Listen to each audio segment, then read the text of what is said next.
Another reason for rejecting the notion of a pre-tribulational secret rapture of the church is the fact that such a notion is not supported by the tribulation passages normally quoted. For example, in his Olivet discourse, Jesus speaks of the great tribulation that will immediately precede his coming, and he promises that for the sake of the elect those days will be shortened. Matthew 24 verses 21 to 22 and 29. To argue that the elect are only Jewish believers and not members of the church means to ignore that Christ was addressing his apostles who represent not only national Israel but the church at large. This is confirmed by the fact that both Mark and Luke report the same discourse for the Gentile church, Mark 13 and Luke 21.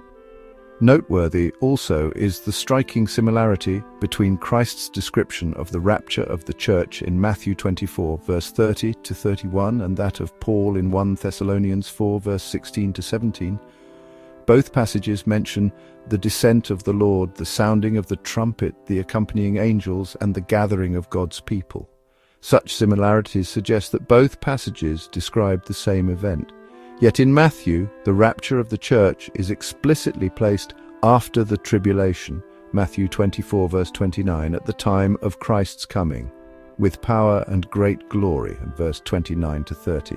The parallelism between the two passages clearly indicates that the rapture of the church does not precede, but, on the contrary, follows the great tribulation. Christ never promised his church a pre-tribulation rapture out of this world.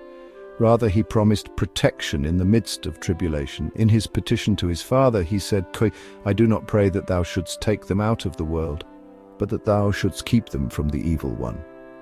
John 17, verse 15. Similarly to the church in Philadelphia, Christ promises, I will keep you from the hour of trial which is coming on the whole world to try those who dwell upon the earth. Revelation 3, verse 10. If the church was absent from this earth during the hour of testing, there would be no necessity of divine protection. See the full video for more details. Subscribe, like, and share.